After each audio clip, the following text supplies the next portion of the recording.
music. This meeting is being recorded. We have two more of our associate musicians that will be taking you through this session today. We have Caro with us. Caro is an artist, engineer, and facilitator in sound and word. She's based in Manchester. She's a performer, producer, and composer of electronic music, and a passionate facilitator working in educational and community settings. And we also have Michael Dolan. Michael Dolan has been working as a community musician since 2002. He's giving you a little wave there. He's worked a lot with the Sage Gateshead. He is also a qualified primary school teacher and published academic author. And Michael works for Drake as an associate musician and freelance project manager and fundraiser. Also, just a little update on the BSL. Unfortunately, we won't be having BSL today. There has been a slight emergency. Please use the captions that we have available. I believe Joy will be posting a link in the chat.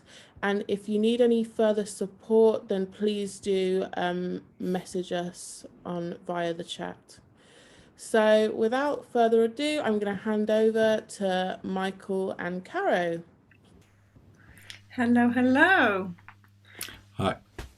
So yeah, just to give you a little idea of what we will cover, yes, a little bit more information about me first. So yeah, I've actually been working with Drake since 2008, my first employer when I went freelance as a musician and teacher facilitator. So yeah, been with Drake for quite a while now, and it's been a lovely relationship where we've just had lots of different settings, and obviously as the tech has developed, we've sort of gone on that journey too. So that's a little bit of introduction to myself. I also make my own music using both hardware and software, and I've taught in over probably 50 to 100 schools now, from mainstream schools through to SEND and PRUs as well. Michael? Hi, I'm Michael Dolan. I've been a musician since I was a teenager. I played viola and cello at school, and then I discovered heavy metal and the bass guitar, and I've been in various rock and indie bands over the years, either playing bass, which is my first instrument, or singing and playing guitar. As it was mentioned by Cassie, I worked at Sage Gateshead for 8.5 years, and I set up all their work with and for disabled people, which was called Accessible Learning at the time. And at that point, I also worked with Drake Music via a program that you might have heard of called Sing Up, that was in the Labour government time. So I moved to London and worked mostly for Drake in that time, taking a couple of years out to train as a primary school teacher, and worked for a year in a community school in London before I moved to Yorkshire. And I continue to work with Drake on projects like this, and do training as a freelancer and do a few other freelance jobs, a little portfolio career. And you might have gathered, yes, there's the little collection of guitars, just in case you forget. Okay, thanks very much. Cool. So also to mention that I was disabled for 20 years, and it was actually thanks to that I started making music. So in terms of my experience with accessibility, I found technology is a real opener for possibilities, and hopefully adaptable to most situations that you will know about. So how we're thinking to run this is that we've got like a few sections, and if there's any questions, like there's a word or a term that we use that you're like, don't understand that, unpack that, put it in the chat straight away if it's getting in the way of you understanding what we're wanting to give you. But also we will have questions at the end of each section via the chat, so Joy or Cassie will let us know about those. So what we will cover, can we have the slides for that please, Joy?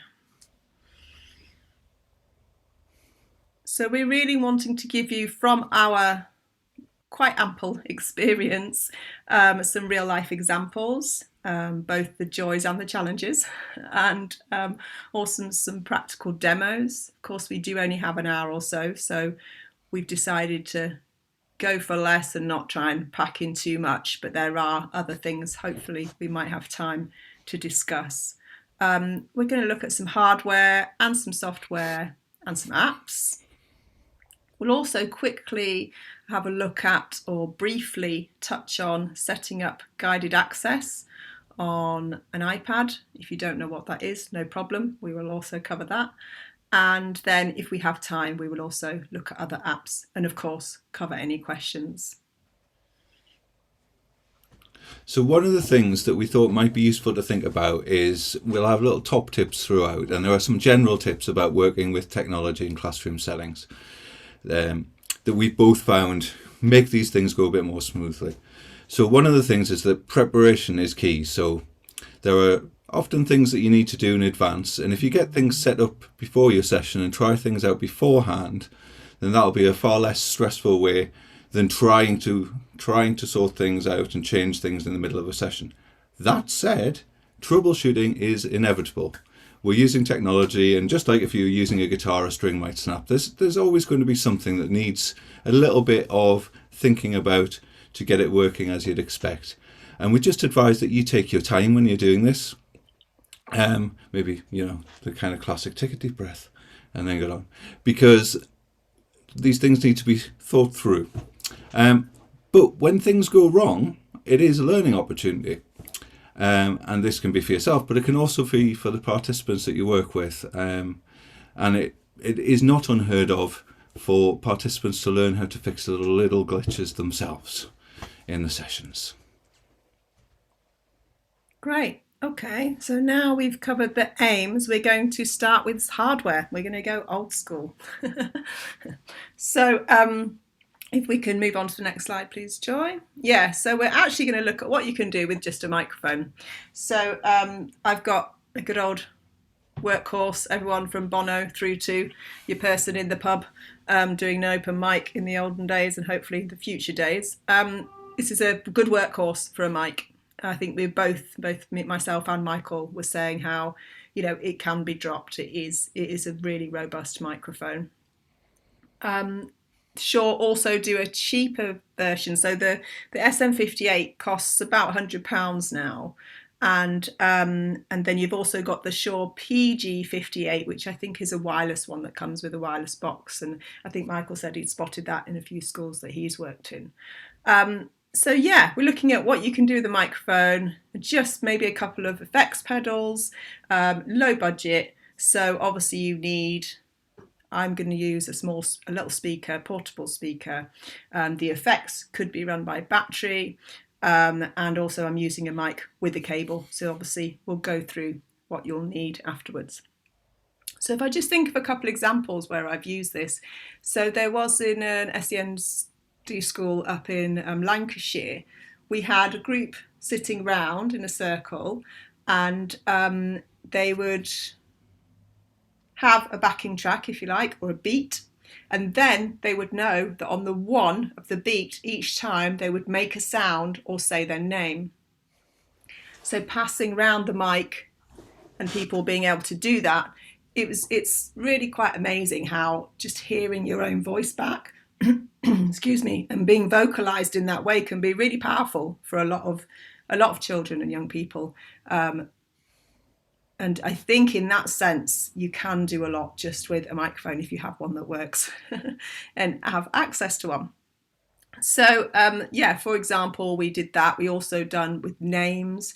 You can do on different people could come in on a different beat of the bar. You can basically extend that activity to keep it as accessible or getting more advanced, depending on how you want to do that. There's also, obviously, you can therefore take it in turns to be singing. And again, there's something really nice for people to have that amplified kind of feedback, especially haptic feedback as well. If they can touch a speaker, then they can hear, they can feel the sound, because of course we feel sound as well as hearing it. So there's lots of ways that that the participants can be interacting with sound and controlling it. And I think it's that controlling it that can be really exciting and empowering as well. So I'm going to give you a little demo of what I've got here, my old school kit, which is, I'm going to move this here. I've just got a little loop pedal. This is an Akai head rush, it's called. Apparently Katie Tunstall really likes it. And also I've got a guitar pedal, which I actually use for my voice. And it's again, it's really fun. It's an echo, but it does pitch shift. So there's a lot that could be learned there. I'm just going to turn the speaker on. Hopefully you can hear. It's a little bit of a hum in the system, but we're not going to worry about that. Okay, so ba, ba, ba, ba, ba, ba, ba, ba, ba, ba, ba, Caro, Caro, Caro. So just by getting some echo on there, a little bit of feedback, already there's a lot more amplification and resonance with what you're saying. And again, that feedback can be really, really important as an interaction, really. Okay, then we can move on to a bit more of an obvious echo. Echo, co, co, co. Echo, co, co, co, co, co, co. Echo, co. Now we're going into the realms of rhythm.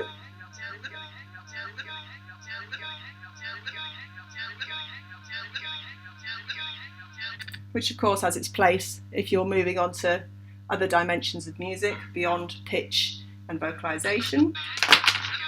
And then I'm going to also just have a little bit of fun with some pitch shifting. Can we hear that?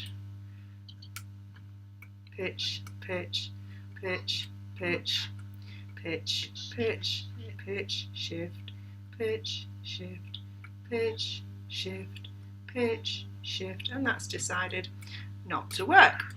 Okay, so we're going to leave that. Okay, let me go with that. Pitch, pitch, pitch, pitch, shift, pitch, shift, pitch, shift. There we go. Pitch, shift, pitch, shift. You can't hear that too well. But again, that can be really, there we go, you can hear the harmonizing happening there. So that can again be really interesting for understanding that your voice has a pitch, but also there's another pitch coming back out of the speaker. So these are all ways of quite intimately interacting with sound and your own voice, which can be, yeah, I found it can work real magic for people. Okay, and then I've got the loop pedal here, which again could be a group activity where one person adds a loop to something already going on. So let's build up a bit of a 1, 2, 3, 4, 1, 2, 3, 4, 1, 2, 3, 4, 4, 3, 2, 1, 4, 3, 2, 1, 1, 2, 3, 1, 3, 4.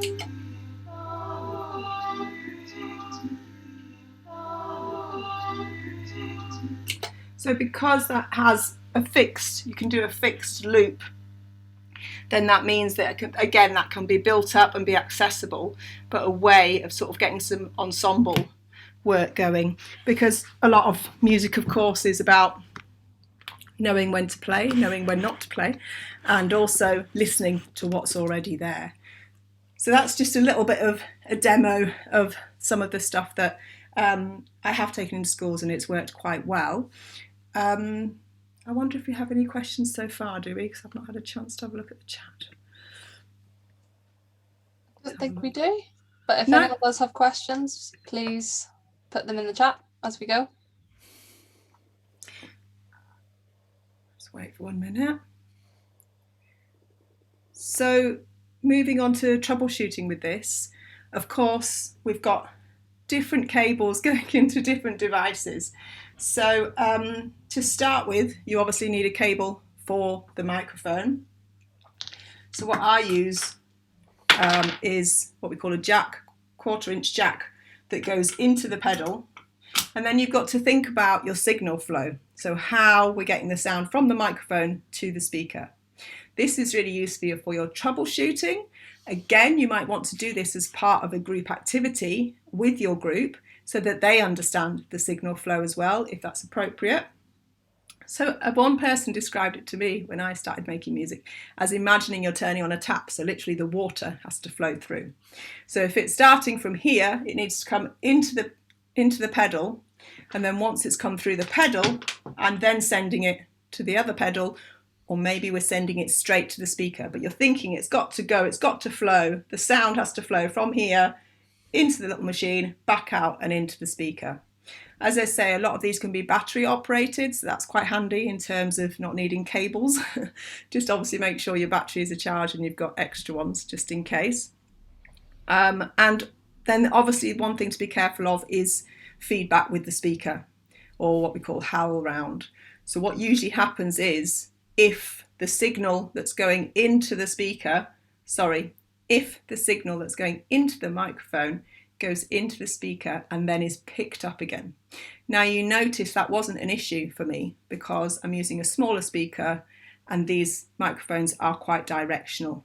They sort of work in a kind of cone shape from the head of it there. So generally that's not an issue nowadays, but if you had a massive speaker, if you put the speaker towards the mic, you had a massive speaker and you put the microphone towards the speaker, you have got the possibility of getting feedback. So obviously the best way to avoid that is to not point the microphone speaker, to have the microphone pointing away from the speaker, and you should be okay. So that's one thing to be aware of. And I think the other thing myself and Michael talked about was the pros and cons of wireless versus wired mics. So I've generally used wired mics for this kind of thing, obviously. But obviously there can also be advantages of having wireless mics, which Michael's going to talk about in a minute, situations where he's found that handy. The other thing to be aware of is you can get a foam cover for a microphone. So they are saliva proof but not waterproof. And obviously nowadays with pandemic proof equipment, you'd have to be careful and know that people are you'd be able to manage that. You can wipe the outside sort of protector of the microphone, and generally you're try not to touch the microphone anyway, so it's about keeping away from the microphone. About a hand's length is the optimum kind of distance. You can go a bit closer with this. So it all depends what would work with your group and your participants. Michael, you talked about when you've used wireless mics and the pros and cons of wired versus wireless mics. So it really depends on what your setting is like and who your participants are. But obviously, if you have wires, then you have things trailing across the space. So if you have people who are likely to get up and move around and maybe not be so aware of the dangers of the trip hazard that isn't usually there, then that's something that you need to manage. Obviously, you don't need to manage that if you're using a wireless mic. Wireless mics can be passed around quite freely. They also usually work fine, but there would be a different set of troubleshooting with them. For a wired mic, what I've found in the past can be quite useful. So I've worked in a day centre where some of the participants might be prone to throwing things. And as rugged as an SM58 is, it means it's heavy, so you don't really want things getting thrown across the room, I'm sure. So what I used to advise people to do was just to wrap the cable around their hand, so that the participant, if they were holding the microphone for themselves, was still holding it. But if it were to be dropped or to be thrown, then it stops there. And that was just that. Yeah, you also talked. Sorry? You also talked about any support worker or PA with that person could also have it around their wrist, couldn't they, as support? Yeah, that's what I was saying. The person supporting them would have hold of the cable, and then the participant would have hold of the mic themselves. There is a converter you can buy for non-wireless mics. We're not endorsing any products here, but it's just something that I know about. There's one made by Alesis, and it's a little adapter that plugs into your microphone, and it then makes your non-wireless microphone wireless. So there is a kind of halfway house, but a lot of speaker systems will come with wireless mics nowadays, and you just kind of need to judge for yourself what is best for your group, or adapt the resources that you've got to meet what their needs are. Cool. Any questions at this point, Joy? Not just yet, no. Cool. So obviously, all having to be adapted to the pandemic, but we just thought it'd be quite nice to throw in good old analog equipment that might be sitting in a cupboard, or you might be able to get access to. Cool. Okay, moving on to Soundplant, Michael. Hi. I think we have a slide that just great. Okay, so I want to talk a little bit about Soundplant, which is a PC or Mac compatible piece of software that's shareware. Now, shareware just means that you can have a free version of it, which is limited, or you can pay for it and pay back into the development of the next version. It's about $50, which is about £35. The difference between the paid and the free version is just what sort of files it'll play. So the free version, after about 20 launches, will not let you play MP3s. So MP3s are compressed audio files that you might get from iTunes or you might find on the web, and they end .mp3. So it will play .wav files forever though. And .wav files are a kind of standard, PC standard for audio files. They're generally larger files, they're not compressed. They can vary in quality and still have that same ending, but the files will be a lot bigger. So if you're pushed for storage space, or you're going to be using it a lot, you might want to buy the paid version. I've not found it to be something that I've needed to do. I've just used it on the free version. So I'm going to share my screen and show you it. So this is what Soundplant looks like when you load it up. So Soundplant allows you to trigger samples using a computer keyboard. So this is a little picture of a computer keyboard, and we can load sounds. So I'm just going to open a sound and I'm going to put that one there. So now when I press Q, it'll launch that loop. Just down below here it says key mode, and it's got the word sustain. I don't want it to sustain. I actually want it to start when I press and stop when I press again, which they call the kill mode. I also want this one to loop. So there's a little loop button here. And now when I press this,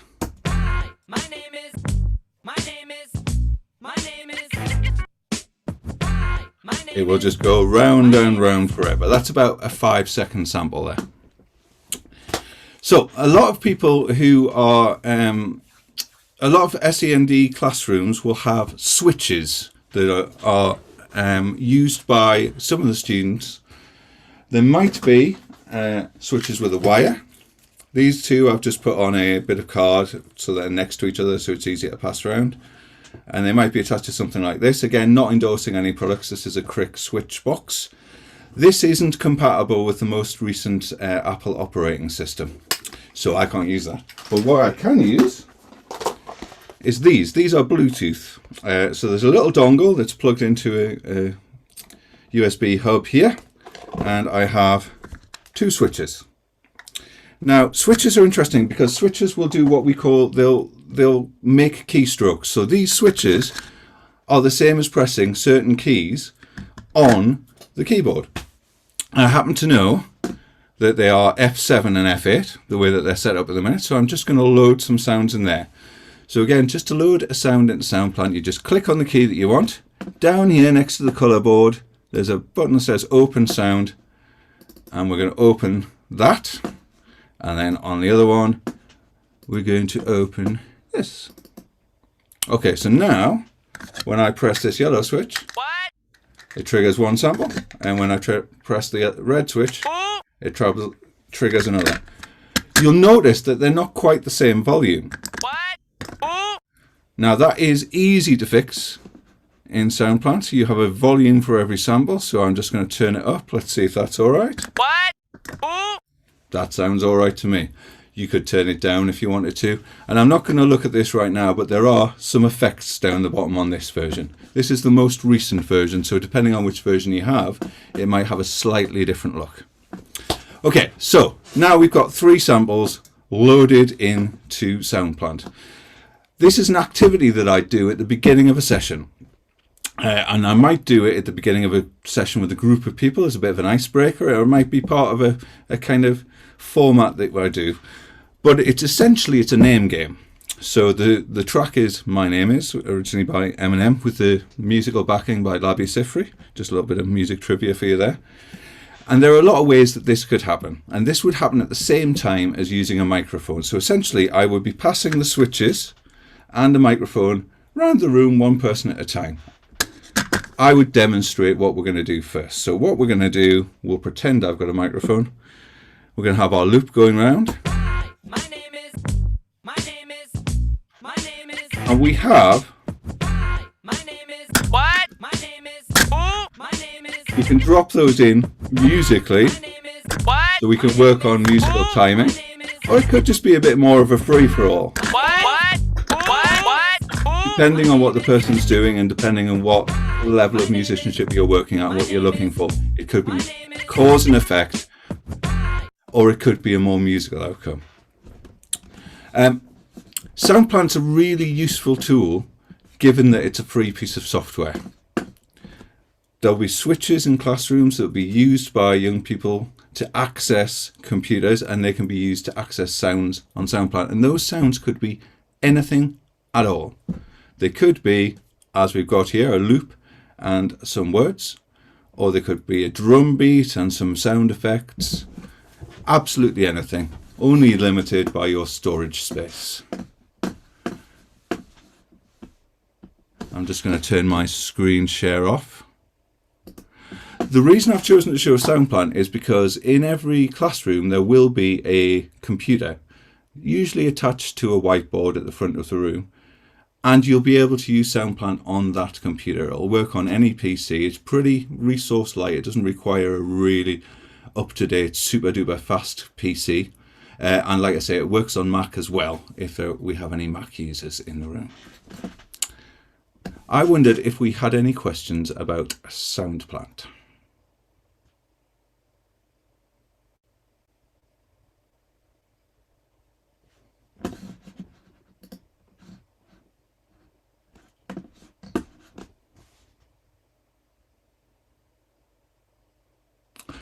I can see a question from Laura there. It is just as I showed you there. So you have your samples. I'll just share the screen again. You click on the key that you want to use. That might be in these keys case. I'll just hold that up there. You can cycle them between different outputs. So you can choose. I happen to choose F7 and F8. But if it was to be able to put out a U, I would just click on the key that I want. You can double click, or you can just go to open sound, and then you can load another sound in. And then when I press U, when I press U, so that'll work. I will stop my screen share again, see if there are any questions.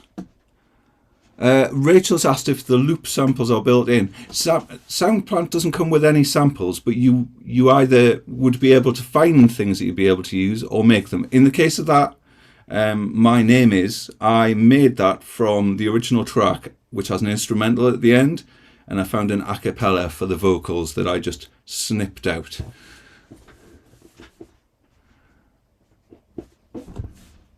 And Jenny's asked a really good question. Do you need to pre-edit the sound files, e.g. in Audacity, to create clips, or can you do it within SoundPlant? There are some editing features in SoundPlant, so you can trim your samples, you can alter the volume, you can add effects. I find it much easier to do that separately, to go to SoundPlant just as a trigger device. Audacity, for those of you that don't know it, is another freely available free piece of software, which is an audio editor.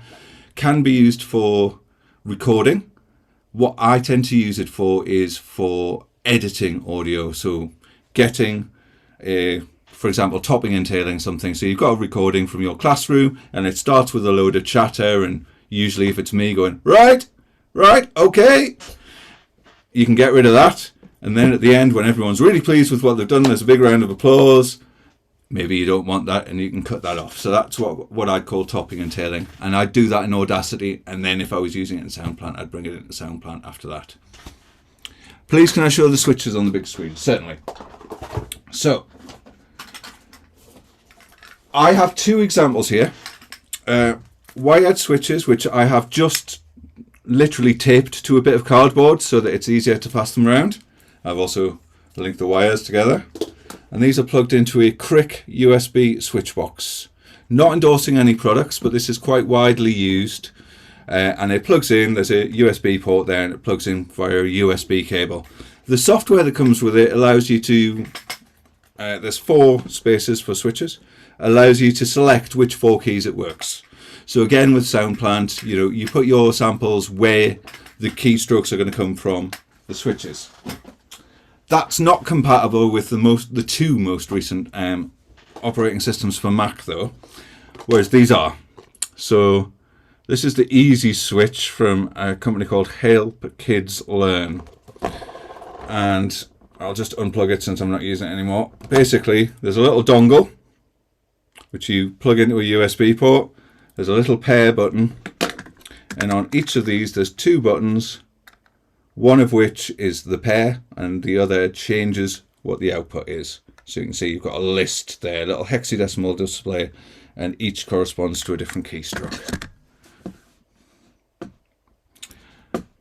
And then Karen's asked, if you put the sample in as a WAV file, does the audio play? Yes. So the limited version will only play a WAV file. So at first, when you get it and download it, it would play an MP3, and you could have something nicely set up. And then if you're not prepared to buy it when it brings up the message saying it's time to buy it or stop using MP3s, then you wouldn't be able to use that key set, it calls them.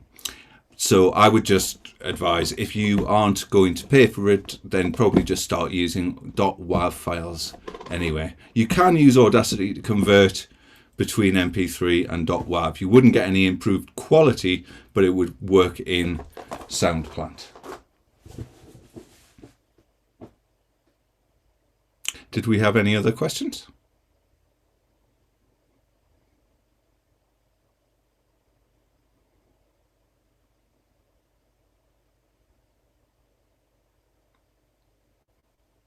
Okay, perhaps we should move on. Okay, so we're going to have a quick look at guided access. I wonder in the chat whether anyone can say, do they use guided access? Does anyone use guided access already? Just a quick yes will do as a quick gauge. No, yes. Done it but forgotten, easily done.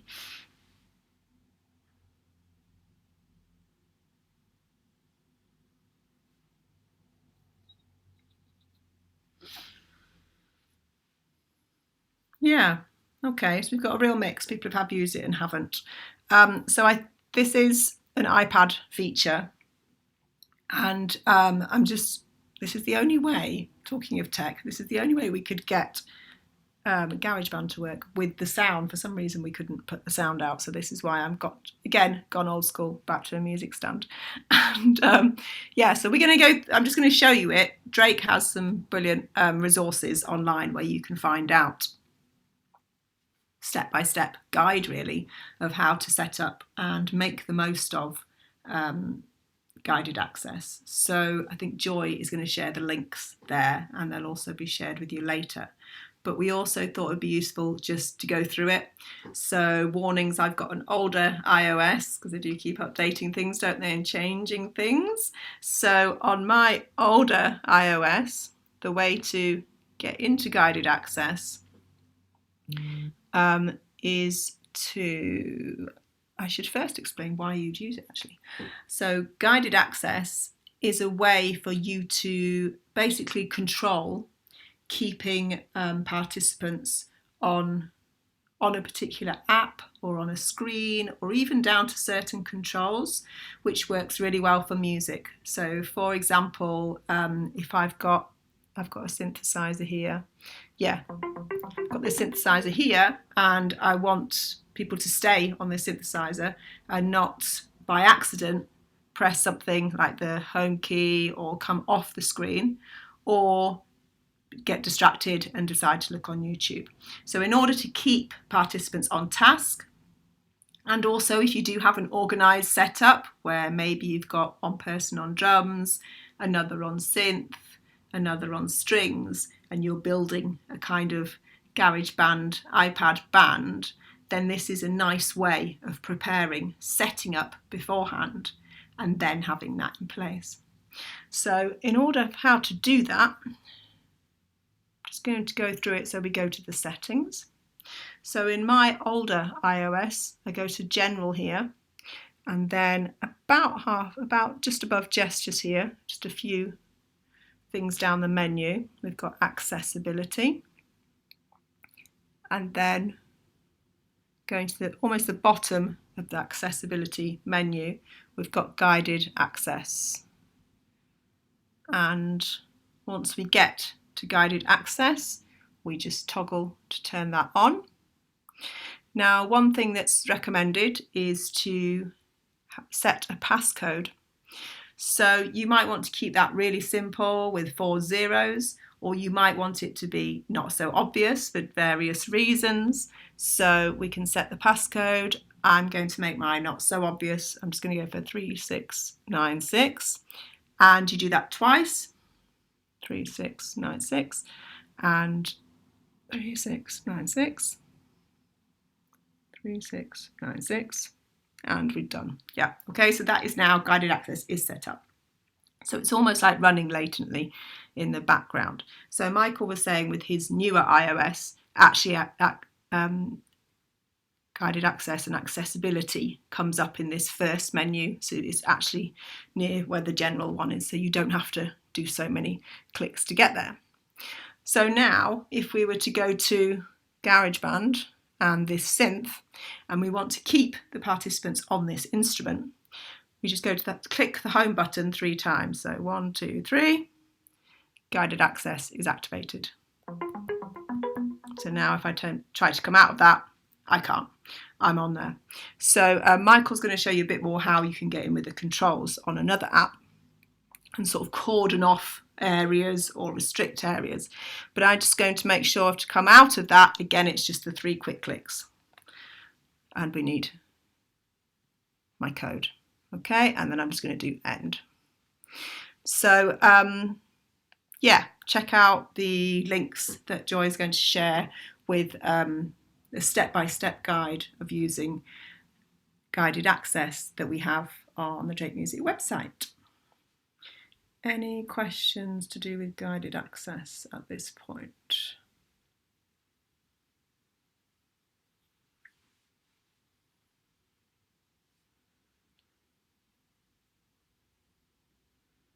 Nothing coming up there.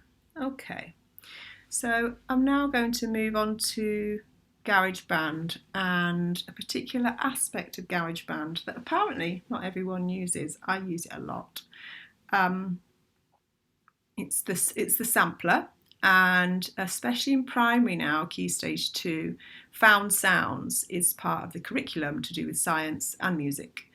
And I find that using your own sounds instead of preset sounds that are already in any kind of app, music app, there's something empowering. And again, you've got that cause and effect kind of recognition and interaction, as well as it's a real leveler in terms of musically trained and non-musically trained people, because it really brings in your own imagination and your own approach to sound and music. I've found 100% engagement of all ages, to be honest, working from 6-year-olds up to 80-odd-year-olds. And yeah, why not make music making fun? It tends to increase engagement even more. There's a lot of great resources on the BBC site as well to do with found sounds. So there's lots of tips and advice and videos and stuff that can be really engaging. And also, I think you are covering the fundamentals of both sound and music. So for examples, you know, we're obviously looking at pitch, because with a pitch shifting sampler, you can change the pitch and be aware of that. And also dynamics, obviously how loud or quiet a sound is. We're also talking about the fundamentals of sound engineering.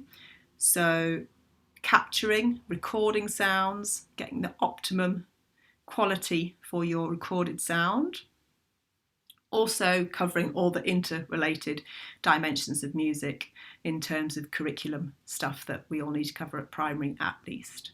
And then I think what's interesting is also you can support other curriculums subjects. So if you're doing maybe history and you're doing a topic about history and you need an explosion sound or you need an air raid siren, you can create these sounds with a sampler and animate what other topics and skills, literacy and numeracy that you're covering. At the same time as I know Garageband, the sampler has been used for phonics as well and assessing phonics and development of phonics. So anything else I wanted to cover? No, I think that's enough to cover before we go into it. So I'm just going to show you how I use a sampler and how I've used it in many, many projects. So I quite like to build up the music from samples alone and almost not allowed. One of the few rules is you're not allowed to go into any of the preset sounds. It's about building up your own rhythm and musical elements. So I'm going to go back to my songs. So you'll either already have a project open or maybe no project has been used yet in Garageband. So I'm going to press the plus sign here and do create new song. So if Garageband hasn't been used, you'd probably come straight to this window. So it generally opens on the keyboard, but if it doesn't, you just scroll through left to right. We're looking for the keyboard and then the sampler with the speech bubble there. I'm going to click on that. So the first thing we need to work out, you can see it's picking up a signal there. Can anybody tell me where the microphone is on an iPad via the chat room?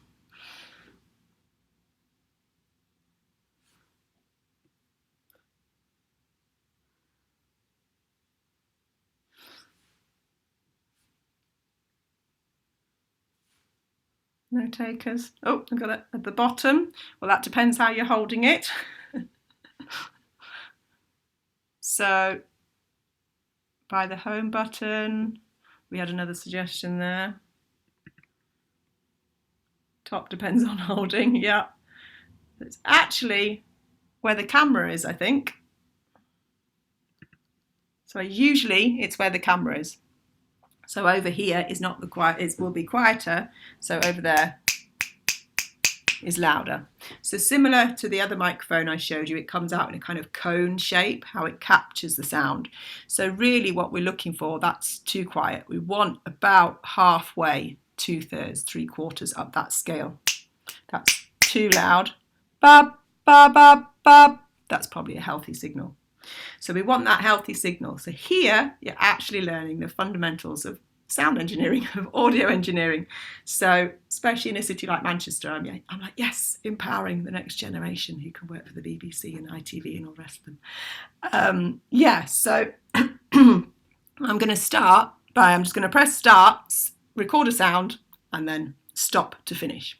So I'm just going to do my name, because again, this you can do a lot with just your name. So Caro. That's actually a bit quiet. So I'm going to get a better signal. I'm going to say to new sample here. And Caro, that's a bit more healthy signal.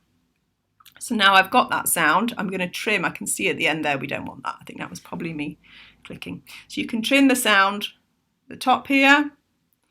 And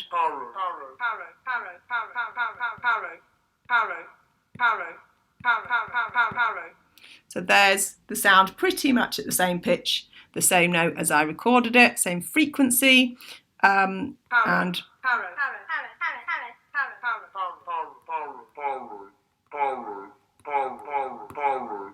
pitch shifting can be lots of fun, but also you can bring that, you can connect that to maths, you can connect that to frequency, you connect that to the speed of the sound if you want to get all those learning objectives in there. But even for that cause and effect, clicking on the note. So you can hear that depending how long I have my finger on the note, how long of that sample we hear. So we've got the sustain button here. You can click on that. And then as soon as I touch it, you will hear the whole sample. So it sustains the sound, so we hear the whole sample, no matter how long I press down on it. Okay, so I'm going to turn sustain off actually, because I think it's quite nice to decide how long I want the sample to play. We can also reverse it. I become Sarah for some reason. So that ultimately is, you can amuse kids of all ages with that. Again, you're thinking you're actually learning the principles of sound. We've also got a loop function.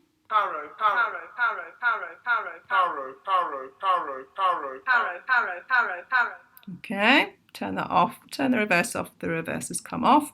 So the other thing we can do is extreme pitch shifting. So here we can go up an octave or down an octave with these triangles.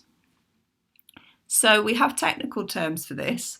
So to extreme pitch shift up, I've gone up 2 octaves. That's called Munchkinization.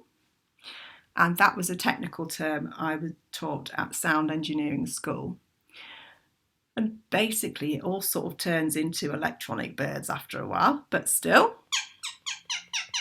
electronic birds have their place too, especially if you're doing nature or geography or the forest. And then if we do go down 2 octaves,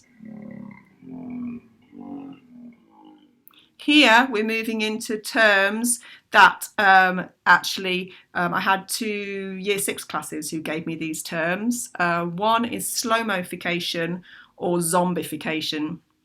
These will be added to the Urban Dictionary and other dictionaries in time when they've caught up with us. But basically the pitch shifting lower down,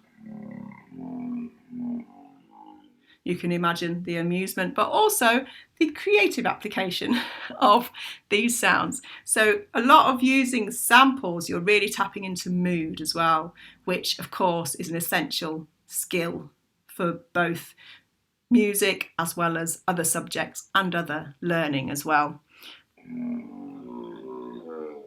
So there we go. And then once we've got that sound, we can actually record in a loop. So how I'm going to do that, I'm going to start off, I'm going to create a bass line with this. So I'm going to go back to the beginning, I'm going to press record, it's going to give me a count in, and then I'm going to have a go at recording.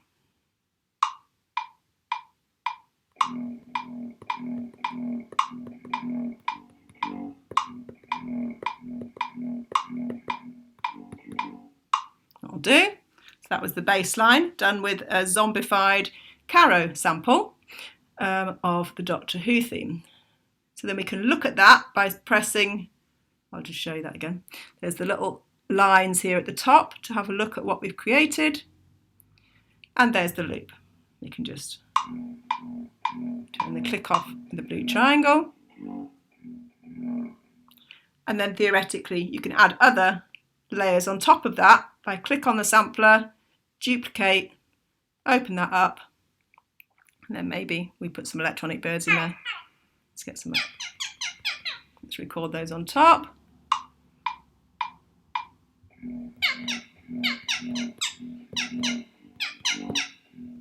There we go. So the electronic birds Doctor Who remix without using any musical instruments. Of course, there's lots more you can do with Garageband. The great thing is we have an undo. So we've got the bendy arrow at the top here to undo. So if you don't like what you've done and you need to redo it, you can just press undo. And also, if you don't like the sample, if it doesn't sound right, the quality is not right, you want to try another sample, you just click on new sample. Okay, any questions with that? Can you add effects like reverb? Oh yes, oh yes. Basically, apparently the Gorillaz made their last album demo on Garageband. I'm mentoring a young woman at the moment who has basically made amazing professional music all on Garageband on her iPhone.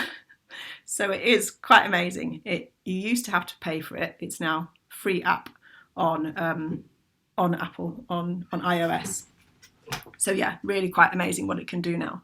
Again, not endorsing any products, just recommending things that work for all of us quite well. So I'll just go back and we've got my Let's do that bass line again.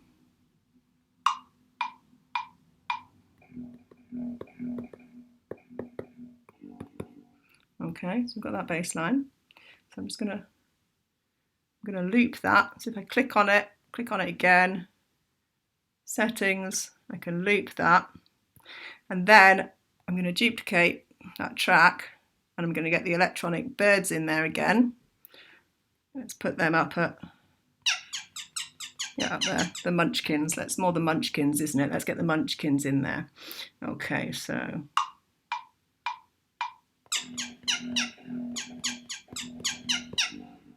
That will do. Okay, the Munchkins in there.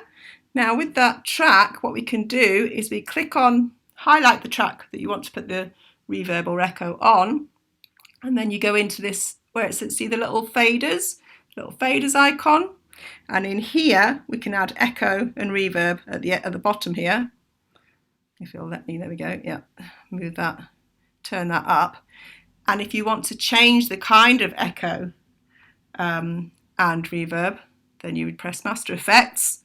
And you've got lots of different echoes. So as soon as you open that, everyone wants, whereas at the endless loop and with the reverb, of course, explaining reverberation is really interesting actually. So usually I find that that they tend to get echo. They know what echo is. Most people know what echo is. But when it comes to reverberation, that's a little bit more tricky because it's more understanding that it's a lot faster. It's basically the sound is repeating and reflecting too fast for our brain to separate the sounds. So that's what's happening with reverberation. As soon as you talk about, has anybody sung in a tiled shower room or in the bath, everyone goes yes, and that is reverberation. Okay, so they tend to go for the moon dome. It's the most popular. So once you've got those, you just go back to where we were, and then I've turned that right up so you can hear the impact.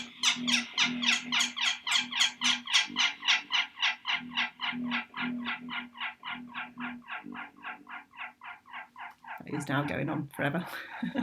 So that's how you do that. I think there's probably plenty of tutorials. Yes, you can arpeggiate everything, I think, not just the Munchkins. You can arpeggiate everyone by, let me take away that.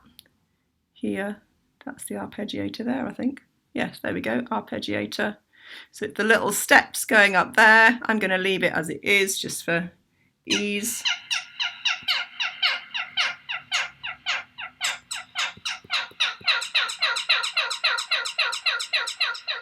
That's with the echo actually, it's not being a bit confusing. But yes, you can, that's the arpeggiator there with the little steps going up and down. Okay. Great, well before we finish then, I just wanted to cover a bit of troubleshooting to be aware of with iPads, especially in schools. One, make sure you've got the storage, because they do run out of storage. Usually it's videos that have been taken that take up all the room. So check that it's not too cluttered up. Do check you can back up projects, because it can be quite devastating for participants to return to a project that's been deleted. I also try to help them to understand that to leave other people's projects alone. How would you feel if someone changed or deleted something by accident, to which they reply devastated? So they usually understand that quite quickly.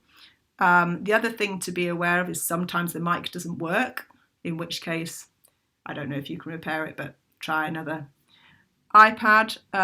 Of course, you've got to think around if everyone's recording at once. Are you going to get a problem with too much noise in the room? Can you have breakout rooms? Or can you have a system where they take it in turns to record and everyone just gets their samples ready and then they take it in turns and everyone else keeps quiet? That usually is the solution that most children want to come up with when I say, here's the problem, what's the solution? Headphones can be really useful with headphone splitters, which cost about £1, and they're a really handy little thing to have. Little headphone splitters, would recommend getting a load of those. Headphones can sometimes not last very long, not too robust. So obviously being careful with those. But hopefully that's lots of ways to have fun with and learning with Garageband, not using the sounds and instruments already designed for you. Cool. Any more questions from what I've delivered there?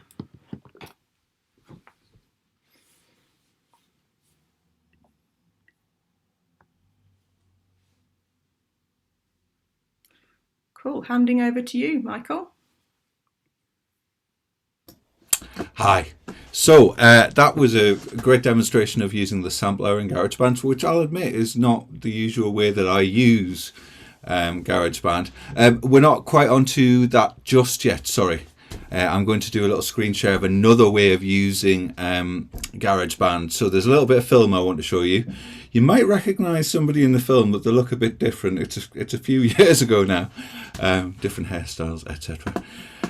But basically, I did some work in a special educational needs and disabilities school in Coventry, which is called Badginton Fields or Baginton Fields. You can decide for yourself. I'm not sure if they say. And we worked for a few months with the teacher around using technology with her class, which was a PMLD class. I won't tell you too much about it before we watch it, because I'll end up saying something that's on the film. But it's just a different way of using GarageBand, and rather than take up time showing you the virtual instruments that are there, we thought we'd show you them in action. Okay, so I'm just going to share my screen. I'm not sure if they would be happy with this opening shot, but that's the nearest I could get to the beginning of us saying, I enjoy teaching music. Oh, actually, I just want to make sure that I share the sound as well. I have, yeah. I didn't know if it had remembered that, sorry. Okay, there's about a minute and a half of film here. I enjoy teaching music, but by no means think that I'm a specialist at teaching music. And also as well, like I can sing a bit and play a flute, but I can't play a guitar or a piano. And I always thought that good music teachers can play the guitar or the piano because then you can sing along. And so I felt a bit wary about leading that kind of musical experience in the class. Previously, especially with PMLD, whenever I thought of music, I would be getting out the music trolley and we would be doing sensory stories and we would be doing sort of soundscape approaches, maybe exploring different instruments, exploring volume. But I've always thought that my lessons were quite formulaic and always revolved around mainly using percussive instruments. So this school's actually got an amazing technological resource in terms of the number of iPads that they use, and they use them regularly with the young people. iPads are actually like a really good motivational factor. Like the students enjoy using iPads and switches and other aspects of technology. And before, because I didn't really have the skills to marry that with music, we didn't really use the technology in music sessions. What we've done is we've introduced some music apps that we've found work really well for people who have physical and learning barriers to making music. Some of them are around making virtual instruments. So there's one called Garageband where we can get people to play guitar and guitar chords, and that's something we've actually used with Faye to help her play songs. We also use some other apps which are more about attaching maybe a particular scale or a particular set of notes that allow people to play along with chord patterns that I might play on a guitar, or in this case, Faye might play on an iPad. Through using the Garageband and being able to just put in blocks of chords, and then now suddenly I've got an instrument that I can use to lead and support. It's difficult when you're asking the students to join in or continue with something if you're not doing something yourself. So it's been absolutely brilliant to suddenly be able to play a guitar but using an iPad. So there is another example. Yes, Sonia, I look quite a lot different then. So, as she explained in the video there, Faye felt although she plays flute and she sings, she felt that her musical skills weren't suited to leading activities that she wanted to lead that were based around songs. So she wanted to play an instrument, and Garageband allowed her to do that. We're not going to concentrate on that app, though. You'll have seen in the film that some of the young people were using another app, and that app is the one on the slide. It's called Thumb Jam. It's only available on iOS, so it works on iPads and iPhones, and it's $8.99. Now that sounds like a lot of money for an app when we're used to thinking 79p, 99p, $1.99, maybe free, but with inbuilt purchases. However, not all school IT departments appreciate this, but if you have the same Apple ID on up to 10 devices, you only need to buy the app once. So I, for example, have 3 iPads here that I use for sessions that I deliver, and they've all got Thumb Jam on, but I've only bought it once. And at Badgington Fields, we worked with the IT department to just swap over some of their Apple IDs on their iPads, because they were all set up with individual IDs, which may seem to make sense. But actually, for the purposes of what we were doing, we wanted to just buy it once and put it on 10 devices. So it's just worth bearing that in mind.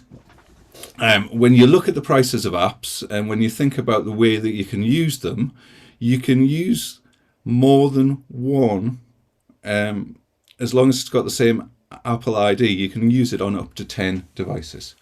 Okay, so we're going to have a little look at Thumb Jam. Now I'm going to share this from my iPad, so you'll see me, because I've got my iPad here, you'll see me just reaching over for a second.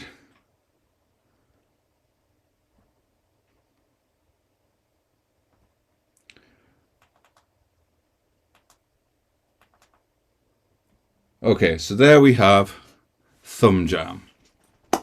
So what you see is a grid where we have letter names and numbers marked on. These are the standard kind of notation for notes. That's C1 and that's C4, 4 octaves high. Okay, it tells you what instrument you've got. So this is a grand piano. And it tells you at the bottom, this says major pentatonic. So that's what scale is loaded onto this at the minute.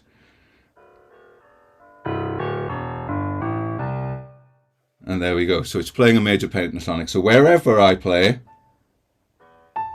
it's going to be a note from that scale. That's really useful for supporting people to play along in tune with a song. So in that video, there was a hello song that I used quite a lot when I was doing music sessions in the school, and that's in C major.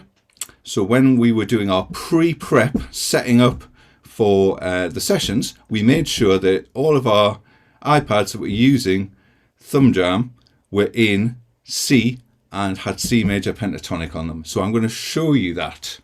Okay. There's what looks like quite a confusing menu across the top, and we don't need to worry about all of that right now. You'll see a hashtag or a sharp symbol next to a B or a flat symbol, and that's where you select what key. And you can see there it's just got a little representation of a keyboard with all the note names. We're going to be in C, and we were already in C, so that's highlighted in yellow with a little blue, and then we can get rid of that. So we're now in C. We're going to have a look at scale here. So the second thing here is change scale. It has a load of pre-loaded scales. I'll just show you a huge amount. So you can use it to explore very varied tonal systems and tonal sounds. You can also make your own. And when you do that, you get another little representation of a keyboard with all the note intervals. And I'm just going to select our major pentatonic again. Okay, so now we've got a grand piano with loads of repetitions of the major pentatonic scale. What if the person doesn't want a piano? I mean, there are an abundance of sounds here. You hit the sound menu and hit change instrument, and it comes with a really large amount of sounds. Here's one of my favorites for getting a bit of a laugh.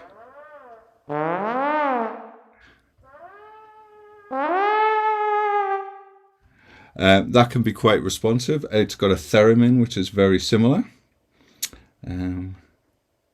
You also have drums and percussion sounds, where the screen is split in a different way for different sounds. But just for the purposes of our demonstration, let's go back to our grand piano. Now, before we do this, I'll just open that up again. There's a little switch at the bottom that says keep scale stroke key. That's a really important thing, because if that is off, each instrument has a default key and a default scale that it'll load, so you then need to change back to whatever scale and key you wanted. If you just have that set so that it'll remain, when you change instruments, it doesn't change keys. Okay. There is a control at the top that says span and a plus and minus. Now at the minute, go right across the piano, so we've got lots of different options notes wise. You might or might not want that. You might want just to have one repetition of the scale, and in the case of a pentatonic scale, you get your 5 notes and a repetition an octave higher.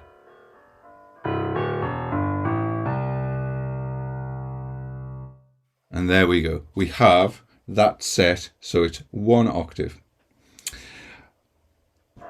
At the minute, I can play all those notes at once. You might or you might not want that, but in my experience, working with people who have limited mobility and are accessing an iPad, I'll just show you, maybe with the flat of their hand, like that, you might not want all the notes to sound every time. So in this case, forgive it flipping around again, we go to the edit menu in the bottom left hand corner, go to where the sample thing is with a little violin next to it, and the word polyphonic just means more than 1 note at a time. So the opposite of that is monophonic, and by flicking that switch we now have, even though it's activating 3 sections, it's only playing 1 note. This is really useful if somebody does access the iPad with a flat hand perhaps, then the movement of the hand will trigger 1 note rather than playing all notes at once. And actually you'd be surprised how skillful people can get when they get used to playing their instrument. I think it's really important that we think about the iPad when it's got one of these apps loaded or an instrument in Garageband. The iPad becomes an instrument. So this, as Faye demonstrated in the film, that was her instrument. She was playing guitar via the iPad and accompanying herself. And when the young people that you're working with have this, they have all the characteristics of an instrument. They have notes that they can choose. They have a certain amount of dynamic with it. They have when they are going to play and what they're going to play. I just saw something pop up in the chat there. Just 1 second. You can make the, so Caroline's asked, can you make the individual keys on piano wider or increase the size of the chord name on thumb jam? In terms of the width, you can make it as wide as 1 octave. So if you have a scale that only has 1 note, you've created a 1 note scale, it will be 2 notes. It'll be the note and an octave higher. It's interesting that you should say asking about visual access for partially visually impaired students or practitioners, because actually what I was going to show you was that you can change the background. So in the preferences menu, which is just prefs, there are options, and then it's a very, very complex program, but we're going to use one little thing hidden away. It says background image. and you can have custom. So I made this with that kind of thing in mind, and I'm just going to turn off what it calls the note grid, which again is just in the general options. And now we have something that I set up for a particular piece of work that I was doing with somebody who needed blue and yellow as the contrast. It's removed all the note names and it's gone for numbers, because we have 1, 2, 3, 4, 5, 6 notes. I will often use my very specially colour matched dice as a way of composing. So for example, if we rolled 3 3s, a 4 and a 5,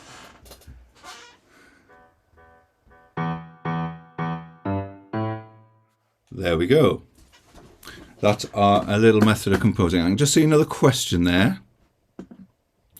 Yeah, I'll go through that again. So I actually made this myself. I just drew a table on Word and I filled it in blue and yellow with thick border lines and added the numbers in as I typed them, because I knew I wanted 6, because I wanted to use it in a thing with the dice, and I knew I wanted blue and yellow because that's what the person I was supporting needed. In order to get that into the background of ThumbJam, you get the image onto the iPad, so that could be via an email or via another way of transferring, like AirDrop. You go to the options, and then you've got this huge menu, because it is a very, very capable program. Partway down this menu, there is a thing that says background image, and you can have your default, classic, grey, or custom. So that's my custom. And the other thing I did was I turned the note grid off, because that has a colour to it, and it didn't work so well for the needs of the person I was using. If you can work with that, then you could always leave it on if you wanted to. Okay, now Caro mentioned that there's different ways of using guided access. So she showed you a way of using it to just stop somebody from leaving the program. As you can appreciate, with the access that I was talking about before, where somebody is perhaps using the flat of their hand, or iPads do work with any fleshy contact, so you could use your elbow, you could use your nose. It would be possible for somebody to hit one of those menu items. So I use guided access on ThumbJam like this. You'll see that there's a little grey box over the menus that we've just been using. And we'll just enter my passcode. I've gone for all zeros here, and I get 6 because it's a slightly newer iOS. The way that you lock off bits is that you just draw a shape around them, and then you resize it, and you can drag it around. So my top tip for using guided access is it's really difficult to draw straight in the corners, so you might as well just draw a box in the middle, drag it to where you want it, and then bring it across. And if you want to get rid of any of that, you just press the little X in the corner. So now, if I resume that, I am touching the menu at the top. I'll see if I can show you on here. So I am touching the menu on the top and nothing is happening. Same down there, but when I touch the rest of the screen, it still produces sound. Turning guided access off is a triple click, and then you get to enter your passcode again. If you get it wrong, you get locked out for what will be the longest 10 seconds of your life. And if you get it wrong again, it's a very, very, very long minute. So you need to think about what your code is for. In the case of the work that I was doing, I wasn't worried about people deliberately going off. It was more about locking the menu items off. So I just went for a very simple code. But even, believe it or not, even 6 zeros can go wrong. So I would say just take your time. And then it's turned off. two final little things. We have a way of boosting the volume. So a sound volume iPod allows you to boost the volume of the app. So if you're just using the iPod speakers, then you might need to boost the volume. This is also where you would be able to play along. And I think, unless there are any questions about ThumbJam, that's my little demonstration over and done with. Did we have any questions?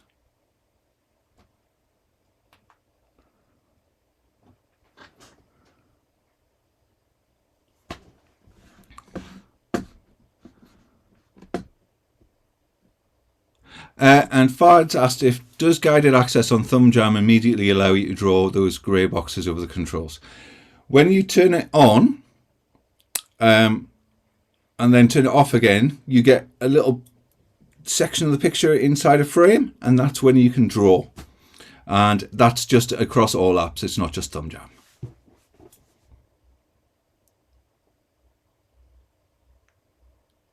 There's not a way that I know of enlarging what they actually provide on ThumbJam in terms of the note names, but you could make a background like I'd made, which had the note names on, and I'm quite happy to share that. That's fine. I'll share a Word document with that on. Any further questions? You're very welcome.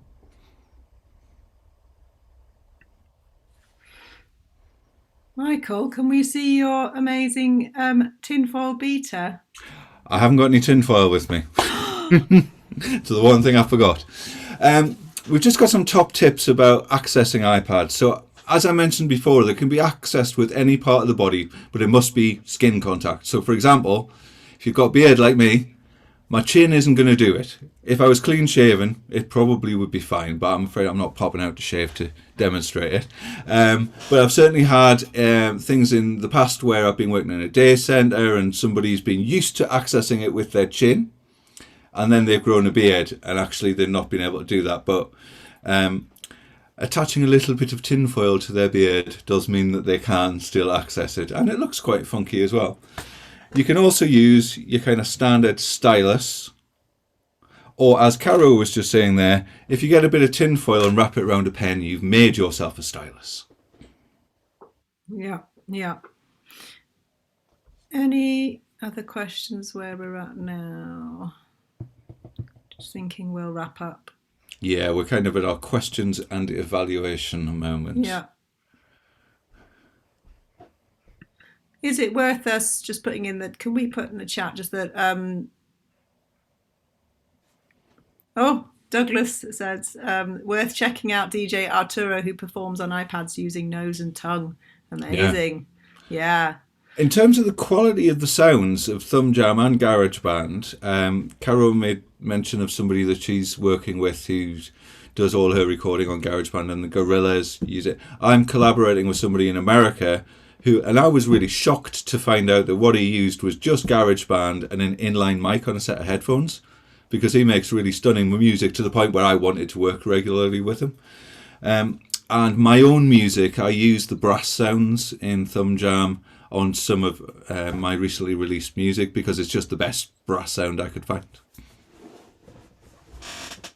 So, of course, there are lots more apps. There's lots more we could cover. I think the Drake Music website has quite a lot of interesting resources, including the how-to's guided access. And then, apart from that, I guess that's afraid all we can cover today. I agree, Farhad. The cello on ThumbJam is also on my recent EP. It's a great bank of sounds, isn't it, on ThumbJam? Stunning quality. Really good quality.